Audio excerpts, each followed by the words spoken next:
அஜித் மதங்களுக்கும், சாதிகளுக்கும் அப்பாற்பட்ட ஒரு நடிகர், கலைஞர். அவர் என்னைக்குமே மதத்தையோ அல்லது சாதியையோ அவர் பெருசா எடுத்துக்கிட்டதே இல்ல. "நீ என்ன வன்னியன்னா, நான் வன்னியன். என்ன நாடான்னா, நான் நாடான். நீ என்ன பறையன்னா, நான் பறையன். என்ன நீ ஒரு ஐயர்ன்னா, நான் ஒரு ஐயர். நீ எப்படி பார்க்குறியோ அப்படி நான்."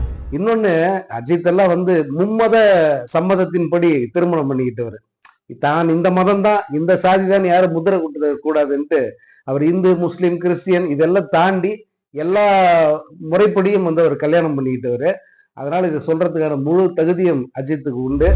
எனக்கெல்லாம் உண்மையிலே மிகப்பெரிய சந்தோஷம் என்னன்னா, அவர் எந்த ஒரு மூட நம்பிக்கையையும் சுமந்துகிட்டு வரவே இல்லை. அதை அப்படியே தூக்கி ரசிகர்கள் மூஞ்சில முகத்துல அவங்க அரைகிற மாதிரி போடல, அல்லது அவங்க முதுகுல திணிச்சுட்டு அவர் போவே இல்லை. அவரு மனிதனா இருக்காரு, மனிதனா பயணம் பண்றாரு. அந்த பயணம் பண்றதுனாலேயே இன்னும் மேம்பட்ட மனிதனா இருக்கிறார் அப்படின்னு தான் எனக்கு தோணும். பவன் கல்யாண் மனநிலை சரியா இருக்கான்னு முதல்ல செக் பண்ணணும். மென்டலா சிக்கான ஒருத்தர் எப்படி நடந்து போறோ அந்த மாதிரி பவன் கல்யாண் நடவடிக்கைகள் இருக்கு. அவர் ஏதோ முழுக்குன்னா உடனே அவர் கோச்சுக்கிறாரு, முகத்தை திருப்புனா உடனே கோச்சுக்கிறாரு, யாராவது ஒருத்தர் சிரிச்சா உடனே கோச்சுக்கிறாரு, சிரிச்ச உடனே அவருக்கு மதத்தோட புனிதம் கெட்டு போகுது, சனாதன தர்மத்தை நீங்க அழிக்க பாக்குறீங்கன்றாரு. இது என்ன மாதிரி மென்டாலிட்டின்னே தெரியல. மத ரீதியாக ஒரு ஒரு வெறி பிடிச்ச ஒருத்தன் தான் இப்படி எல்லாம் பேச விடும். புதுசா வந்ததுனால அந்த பித்து தலைக்கேறி போயிட்டு அவர் பேசிக்கிட்டு இருக்காருன்னு தான் எனக்கு தோணுது. ஒரு நடிகன் எப்படி இருக்கணும்ன்றதுக்கு அஜித் ஒரு உதாரணம். ஒரு பொது வெளியில அதுவும் துணை முதல்வரா வந்துட்ட ஒரு நடிகன் எப்படியெல்லாம் இருக்கக்கூடாது அப்படிங்கிறதுக்கு இந்த புது சங்கியான பவன் கல்யாண் இன்னொரு உதாரணம். வணக்கம், எப்படி இருக்கீங்க சார்? வணக்கம் விக்ரம், நல்லா இருக்க.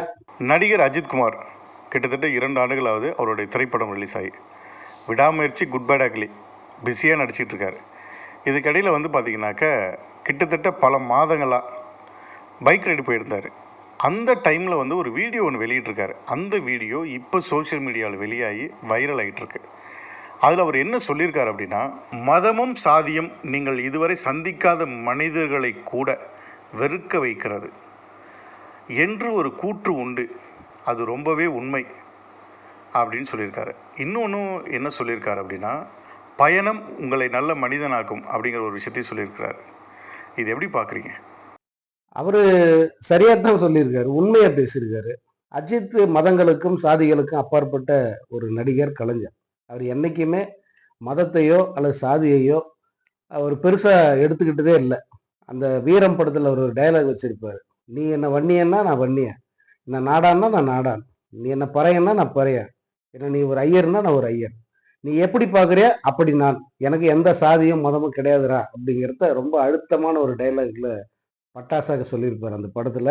இப்ப பார்த்தா கூட அந்த காட்சி சும்மா அப்படியே பொறிக்க பறக்கும், அப்படி பண்ணியிருப்பாங்க அது.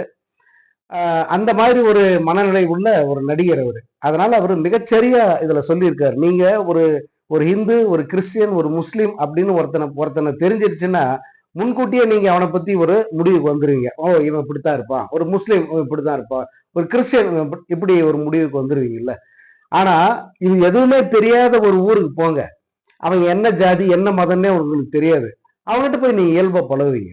உங்க ஊர்ல இத்தனை சாதி பிரிவுகள் இருக்கு, நீங்க அவங்க கிட்ட எல்லாம் எவ்வளவு பேதம் பாக்குறீங்க. ஆனா வெளியூருக்கு போன பிறகு அப்படி யாரையாவது பாக்குறீங்களா? யாருக்கிட்டே போய் வழி கேட்கும் போது, சார் நீங்க என்ன வன்னியரா, இந்த ஊருக்கு வழி சொல்லுவீங்களான்னு கேக்குறீங்களா?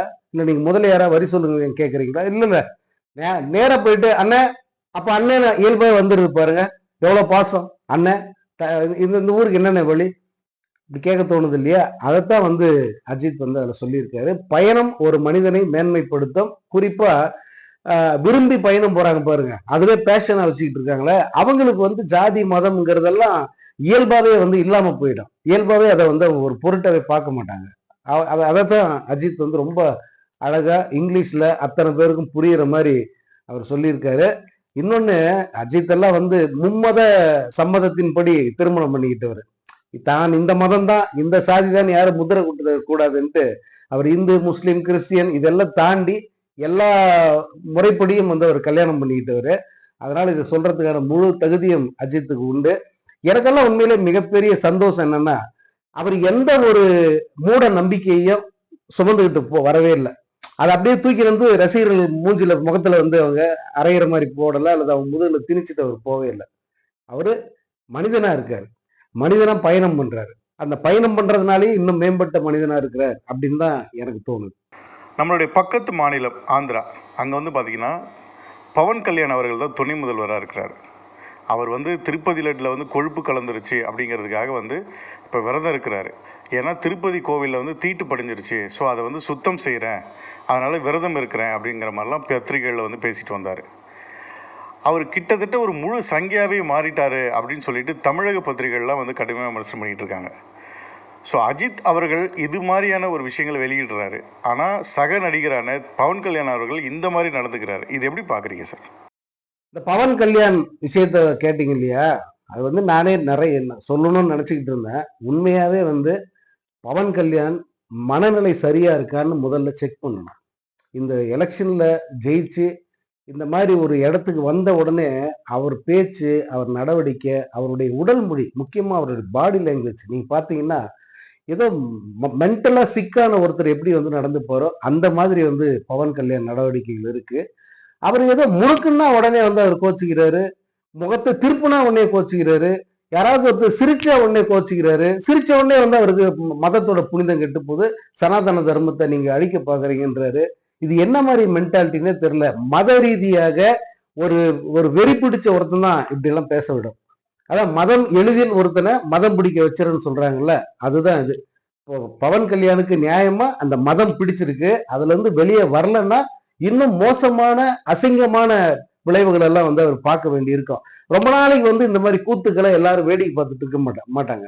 ஏதோ ஆர்வ கோளாறு, புதுசா துணை முதல்வர் பதவிக்கு வந்திருக்காரு, பேசுறாரு அப்படின்னு தான் எல்லாரும் அமைதியா வேடிக்கை பார்த்துக்கிட்டு இருப்பாங்க. இது ஒரு கட்டத்துக்கு மேல எல்லை மீறி மற்ற மதத்தவர்களை மனதை புண்படுத்துற மாதிரியோ அல்லது இதே இந்து மதத்துல இருக்கிறவங்களை கூட வெறுக்கிற அளவுக்கு இவர் வந்து தீவிர மத பிரச்சாரத்தை செய்ய ஆரம்பிச்சாருன்னா அவரை ரொம்ப சீக்கிரம் மந்திரி சபையில இருந்து கல்தா கொடுத்துருவாங்க. அது அவருக்கு தெரியாம இருக்கு பாவம்.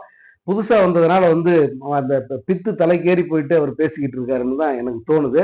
அதுலயும் துணை முதல்வர் உதயநிதி ஸ்டாலின் பத்தி அவர் பேசுறதுக்கு அவருக்கு எந்த தகுதியுமே கிடையாது. ஏன்னா இங்க மக்களுக்காக பாடுபடுறவங்க அவங்க எல்லாம் மதத்துக்காக வெறி பிடிச்சு போய் பேசிக்கிட்டு இருக்க அவரெல்லாம் வந்து உதயநிதி ஸ்டாலின் பத்தி பேசவே கூடாது. என்னமோ வந்து இவரு வந்து புதுசா தலையில கிரீடம் முளைச்சிட்டு இவர் தான் இந்தியா முழுமைக்கும் ஒரே ராஜான்ற மாதிரி வந்து இருக்கு. அவருடைய ட்விட்டும் பேச்சும் அந்த பாடி லாங்குவேஜும் அதெல்லாம் ரொம்ப நாளைக்கு நிலைக்காது. ஒரு நடிகன் எப்படி இருக்கணும்ன்றதுக்கு அஜித் ஒரு உதாரணம். ஒரு பொது வெளியில அதுவும் துணை முதல்வரா வந்துட்ட ஒரு நடிகன் எப்படியெல்லாம் இருக்கக்கூடாது அப்படிங்கிறதுக்கு இந்த புது சங்கியான பவன் கல்யாண் இன்னொரு உதாரணம். இதுக்கு மேல சொல்றதுக்கு ஒண்ணும் கிடையாது. இவரை பார்த்து கத்துக்க. இல்லையா அட்லீஸ்ட் இப்படி வெறி பிடிச்சு பேசாம தவிர்க்கவாது பார். வேற என்ன சொல்ல முடியும்?